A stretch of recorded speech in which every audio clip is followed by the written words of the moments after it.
ఈ క్రిస్మస్లో నేర్చుకోండి. మళ్ళీ మళ్ళీ చెప్తున్నాను, తగ్గించుకోండి. కొత్త బట్టలు వేసుకున్న వాళ్ళు పాత బట్టలు వేసుకున్న వాళ్ళు చూసి ఎక్కిరించుకోండి. ఇది ఎక్కడ కొన్నావు, అది ఎక్కడ కొన్నావు అని అడగండి. మీకు మీరే వండుకుని తినేయకండి. మీకు మీరే కక్క మొక్క డొక్క వండుకుని తినేయకండి. లేనోళ్ళు ఎవరైతే ఉన్నారో ఈ నెలలో చెప్పండి, వాళ్ళకి పెట్టండి.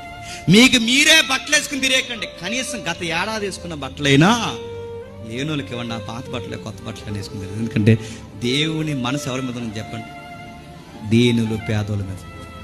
అలా చేయండి. క్రిస్మస్ మీరు వండుకున్నది అందరికీ పెట్టండి, పేదోళ్ళని పిలవండి, భోజనం పెట్టండి, బట్టలు లేని వారికి బట్ట ఇవ్వండి, దుప్పలు లేని వారికి దుప్పటి ఇవ్వండి. ఎందుకంటే ఆ పేదోళ్ళ వైపు చూస్తారు. యవనస్తులు ఎవరైతే ఉన్నారో మీ అందరికీ చెప్తున్నాను, మీరు చేస్తున్న క్రిస్మస్ వేదికలు ఏదైనా సరే రూపాయి పోగేసి మీ ఊర్లో ఎంతమంది బామ్మలు ఉన్నారో, ఎంతమంది తల్లులు ఉన్నారో, ఎంతమంది ఒక లెక్కేసుకోండి. వాళ్ళకి ఏదో ఒకటి చేయండి. అంతేగాని ఇది ఏం చేయకుండా 18 అడుగులు కేక్ తెచ్చారండి. ఎందుకంటే అందరూ ఎదపడతారు మీరు అందరూ కలిసి.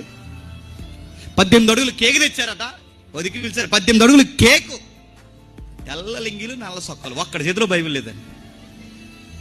కేరళ నుంచి వచ్చారు మీరు అడుగుతున్నాను. తెల్ల లింగిలు నల్ల సొక్కలు కేకు నడుతున్నారు. మొఖాన్ని రాసేసుకుంటున్నారు, ముక్కులేడు వేసుకుంటున్నారు, తలకి రాసేసుకుంటున్నారు, నడుతున్నారు. దేనికి? ఇది క్రిస్మస్సా?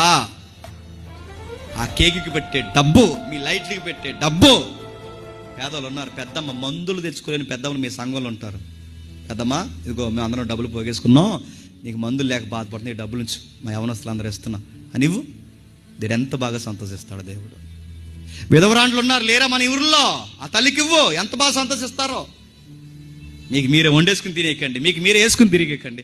మరియమ్మ, ఎలిజబెత్ అమ్మ మొదటి శతాబ్దపు క్రిస్మస్లో మనకు చూపిస్తున్నారు. ఏమని తెలుసా? ఇదిగో ఆ క్రిస్మస్ మనకు చెప్తుంది, త్యాగం